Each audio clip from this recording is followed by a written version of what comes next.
Fulham fans last night, and I'll get to this more in a second when we speak to Calvin Bassey. The Fulham fans were great, as you might expect. They always are. I find Fulham fans some of the best in the Premier League. The travelling support for Forest last night, Simon, was phenomenal, who chanted Cooper's name throughout, even at the very end as well. Yeah. As a result of that, Steve Cooper said, it's embarrassing, really. I'm very grateful to them, but I don't deserve it. It was a painful night, a scoreline we have to accept we deserved. What I can tell you is this. What makes Cooper, in my eyes, Simon, a special sort of guy, and more than decent guy, was that I saw him posing for photographs at the Forest bus with one or two Nottingham Forest fans as the squad prepared to drive out of that particular part of London. And I went over to him and I said, is there much you can tell me? What's going on, Steve? And he said that, not obviously at this moment, Jim, because I'm surrounded by the supporters. Call me in a minute. I said, in a minute. In a minute. So I wander off and I phone him. He's now in the bus. And he said, look, it's simple. It's on me. It was 5-0. It's my team, my selection, and it's on me. And it hasn't been going well. We'll see what happens. Now, the fact that the fella did that and took the call and spoke as realistically and honourably and honestly as that tells me a lot. So last night, he travelled back not really knowing what his fate was. And now, with 5 minutes to go, we hear he's due to take this news conference. I mean, he's a man of fibre, but he's a realist as well. Yeah, I mean, look, we pair this against others that we think don't have fibre. I find it difficult to look at it and go, someone's got a fixed-term contract, highly paid in a job, and even if they get fired, they're going to get paid a lot of money. So let's get context in life about how much pressure and how much of a tragedy it is. Yeah, but it's pride. Money's not everything. Well, it's a significant part of the game. Right? That's what the game revolves upon. All we ever hear is how much broadcast deals are worth and how much players are getting and how much managers are getting paid. So I think it's a nice, refreshing scenario where somebody can front up and take the responsibility, because too often it's everybody else's fault. I don't concur with the entire view that he should take all the blame, but by the same token, if he goes in front of the media and starts dealing with the real culprits, which is the player's pathetic performance on the pitch, he's going to be finding himself in the world of papers suggesting that he's blaming the players, a division in the camp, and he'll do that behind closed doors. For the purpose of the media, he plays it with a straight bat. This is my responsibility. This is my fault. This is my team. And all of those, certainly it's his team. You know, the players on the pitch are entirely culpable for their performance, but he's the manager. He takes ownership of that, and he takes the risks and he takes the rewards of being in that position. I personally think that it would be early for the owner to pull the trigger, irrespective of whether they don't win against Wolves on Saturday. They've got a run of fixtures that are coming up that no new manager will be wanting to take control of anyway, because they've got some of the top sides in the division. I mean, Bournemouth are amongst that, I think, but they've also got some of the top sides in the division to play against, which is not going to be a fair barometer or an indication of where Nottingham Forest are. I think you've got one of the brightest coaches in the division, one of the brightest English coaches. Unless you're going to tell me what you've got in your pack as the owner that you're shuffling, which is much, much better than Steve Cooper, unless you're clear that this guy is not being held up by anything other than his decency, and if you're going to tell me that the players clearly aren't responding to the manager and they don't want to play for this manager anymore, I'm inclined to say it needs a little bit more time to see if this can be turned. Now, they are in decline. If Everton hadn't had 10-point deduction, they'd be full from bottom. 4 points clear. And how long do you leave it before you make these sort of decisions? But my feeling is, not just because you've been here before, not just because I think he's a decent manager, because decent managers lose their jobs and they come again. I still think there's legs in Steve Cooper. I don't want him to fall on his sword. I don't particularly care if he's magnanimous or has the courage to turn out and say, I'll take whatever medicine, because I think that ultimately, in a well-paid job with your careers, with your lives pretty much stitched up by your finances, these are not difficult decisions. You see, some of the die-hard fans have picked up on it. Chris is one who's got in touch saying, Jim, the players have let Cooper down, as Simon says, but you can't sack a whole team, so sadly it might well be Cooper who ultimately pays the price. But he's a man with outstanding integrity and a passion for our city and our club. He'll say it's on him, of course he will, because that's the kind of guy he is. But we all know, the fans know it's the players. Yeah. That's just what you've been saying. I'm being corrected, he's Welsh, but that's okay. He's from the United Kingdom, just for the purpose of this conversation. And nice to see a manager from the United Kingdom doing well then. Look, there is always that. That is always the casualty. But if you were Marinakis and you'd spent 250 mil in the last 3 transfer windows, you're getting edgy, you get nervous. Well, Marinakis has spent what he's collected into the club. You know, they've had 250, 300 million come in as a result of being in the Premier League, increased commercial deals, and I suspect inflated attendances in terms of the revenue you get from it. So I suspect he's spent what the revenues that they've generated. Yeah. Notwithstanding that, he could have trousered it, not had to spend it. And he's an owner of other football clubs. He's made his decision to back Steve Cooper this time last year. Unless he sees, and I don't know how close he is, I can't speak for the man. I met him at the Nottingham Forest Tottenham game last year, and they were very poor in that game, Forest, I thought. But the point is that I think Cooper has still got an opportunity to readdress the balance. Right. And I think he should be given that opportunity, not out of sentimentality, not out of some feeling of misplaced loyalty, because it's not what you've done for me. It's what you do for me next in the reality of life. And the Forest fans, you will always get managers that have got a good relationship with the fans getting supported by the away support like that. Yeah, it's a good point. When you get back to the City Ground, you put a stinker out, the fans will boo. Right, fair enough, Simon. But you would say Cooper's the man to go in against Wolves and beyond. Yeah. You know, listen, if they get done again 5 or 3 or 4 exactly, and get another turgid performance against Wolverhampton Wanderers, then you start looking at this going, clearly there's a bigger problem than I anticipated. Okay, right. Too many draws, by the way. Too many draws they've got. So anytime now, Cooper's about to meet the media, and we, on this show, shall bring you what he says. But Forest fans, as he does so, what are your true feelings? Do you say, yeah, we carry on with Steve Cooper in charge? Many of you last night were telling me that's what you want. 03717 223344 81089. There's one message coming in. No name in it. Jim, Cooper eats, sleeps and breathes Nottingham Forest. I haven't missed a home game under his leadership. He's got something good going and we hope it continues. Many of you offering your support this morning to Steve Cooper. I want to Jamie thinks, who's a big Nottingham Forest fan. Jamie, good morning. How are you? Good morning. Good morning, Jimmy. Were you there last night, mate? Did you make the trip? No, didn't go. We can never get away tickets for Fulham for the games. I see. We're season ticket holders, and we travel up from East Sussex for every home game. Good man. So, what do you think? If he holds on, should he hold on? No, I think he needs to go. I think he's out of his depth.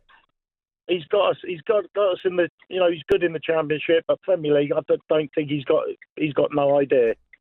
And do you think last night a 5-0 pretty crushing defeat? I was there, as you know, Jamie. That should be the final straw. To me, I mean, why? I don't know. I think we've won one game in 12. It's just, you know, when do we sack him? Yeah, but Jamie, Simon made a good point. It's Wolves next. I mean, can you honestly expect a new man to come in and organise something behind the scenes in time to play Wolves at Molyneux? No, I think that's too soon. I think his last game will be on Saturday because I think we will lose. And I love Simon Jordan, by the way. Well, that's very kind. Well, that was very nice, Jamie. Maybe you and Simon can get together at some stage. Jimmy, thank you very much indeed for that. Stephen, you probably love Simon as well as I do. But what about your manager? Should he carry on?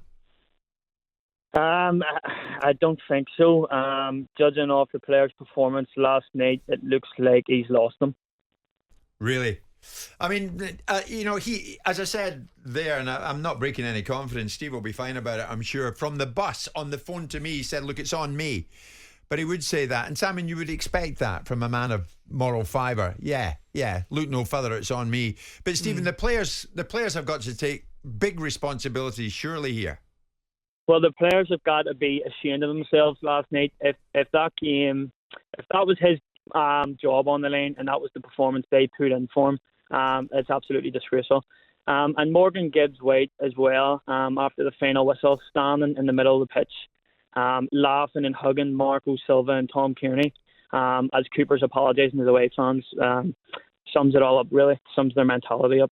Stephen, thanks for that. I mean, supporters pick up on everything, and they're right too, Simon. Yeah, they do, and that's why it's always, you've got to be aware of what you're doing and how you're doing it. If that is indeed the case, then you need to use your brain, don't you? You've just got beat 5. You've got a bunch of people that have slept across the country, paid a lot of money to do so.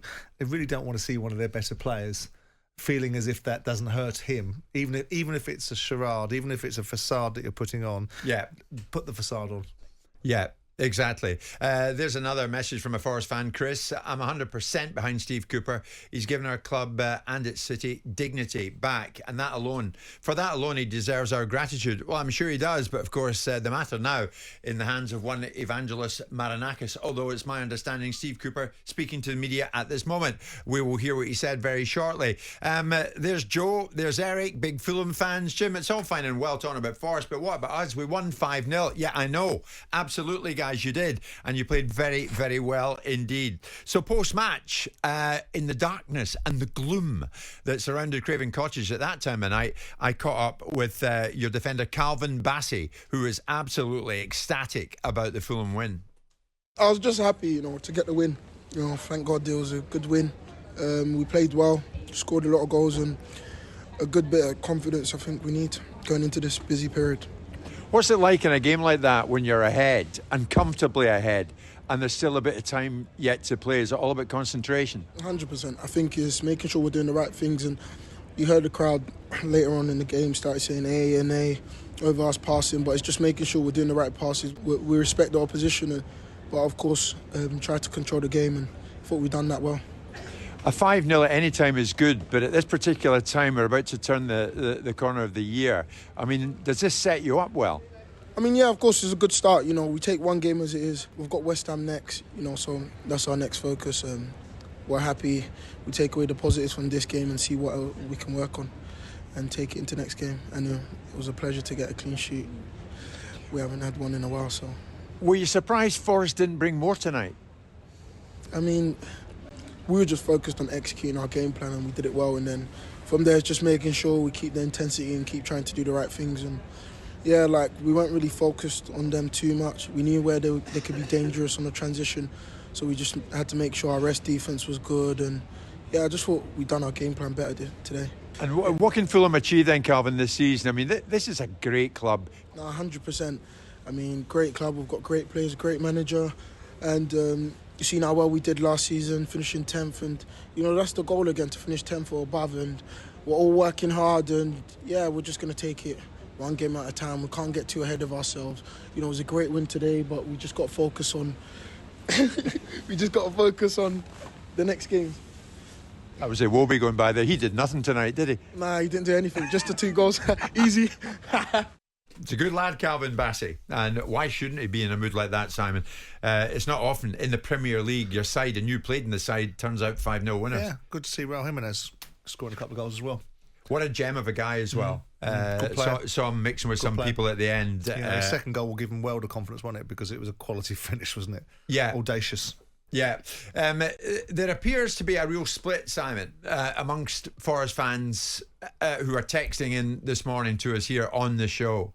There's another, no naming it. Jim, I understand the sentiment about Steve Cooper, loving the club and the city, but that doesn't get you points. He's right. His football last night was dire. It has been of late. It's plainly obvious now he's taken us as far as we can go. Well, listen, that's pretty much what I said a moment ago. It's not what you've done for me, it's what you do for me next. Yeah. You do have to price in that the person that took you to where you wanted to go, if you believe in his capabilities, if you believed in his capabilities a year ago as the owner of the football club to kill the rumours and to kill the issues around the potential of him losing his job last year and to give him a new contract, you then have to evaluate what it is now that's happened. Do you no longer believe that this guy is capable of doing the job? If you don't believe that, then absolutely the supporters made the observation is absolutely right. Sentimentality doesn't keep you in the league. Yeah, sure. The right decisions keep you in the league. Great support last night for Nottingham Forest. There was a huge applause when they caught sight of our own Stuart Pearce inside Craven Cottage last night. They're good fans. Greg is one of them. Greg, you were there last night. You made the trip. I was so impressed by the backing you gave Steve Cooper. But now the dust is settled, you still feel that way? Absolutely. I was there, and it's heartwarming when the fans are singing like that. Some feel it might be blind loyalty, but no one's got the club, no one's got the city like Steve Cooper has for a long, long time. 23 years, Jim and Simon, 23 years of pain in the Championship, in League One. It was awful. Managers coming and going. We've had some unity that we haven't seen at the club for a long, long time. But at the moment, something's missing. something's missing, a bit of heart, a bit of soul. Likes of Joe Worrell can't even get in the squad at the moment, and he's Forest through and through, and Ryan Yates is the same, and we need something from the likes of them. There doesn't seem to be any leadership out on the pitch. They're not playing as they should be playing. 13 new players again coming in. It's a turnover that we've seen last year. We may see some more coming in January. I don't see anybody else out there at the moment who can really turn this around. I'm fully behind Steve Cooper. I think so much of him, and I sang for him last night, and I really hope he's given the opportunity to turn it around. I mean, Greg, that's such a good call. Stay in the line, Simon. I was so impressed by Greg and the rest of them last night who made the trip. Yeah. They sang their hearts out. They backed Cooper from the start to the end and even after that. The challenge for that is, and Nigel Dougherty, who was the Nottingham Forest owner, was a good friend of mine, so I used to watch Nottingham Forest through his prism, and whenever we played them when I was at Palace, you always got the sense of the history and the legacy of this football club and the size and scale of its supporter base, because every time we played them, even when we went up and smashed them 3-0 in games, you still saw the atmosphere from the Nottingham Forest fans. But when you arrive in the Premier League after 23 years, and Marinakis is not a Nottingham Forest fan, he's somebody that owns Nottingham Forest and wants the best for them. He's now achieved what he wanted to achieve getting the Premier League, and he's not going to let that go on the basis of a sentimental vantage point that perhaps Steve Cooper might turn it around. If he sees something different from Steve Cooper than what he saw a year ago when he chose to go against the stream of people's perception he was going to fire him, then he'll have to make that decision for what he thinks is the best of Forest, because it's no good everyone celebrating what Cooper's done and then going back to the Championship. That's of no use. Let's get the last word on this from Greg. And Greg, we will hear what Steve Cooper is saying very shortly. Greg, Marinakis there last night, not in his London office this morning when we called him. What do you want to hear from Marinakis as to his next uttering regarding the club? Well, the owner's come out and spoken quite well on the last two occasions that Steve Cooper was under pressure last season. He got a new contract, and then there was another episode later on in the season where, fully behind Steve, but results certainly need to change, and we managed that. Marinakis has a history of getting rid of managers quite quickly. He's done it at Olympiacos as well quite recently. And so, it's the case of the unknown. Simon's absolutely right. There's no room for sentiment. It's a results business. We all know that. No one wants to go down with Cooper. I'd rather we lost Cooper and stayed up. I think most people would feel that way. What I want to hear from Marinakis now is that he's behind Cooper. He knows it's a rough period.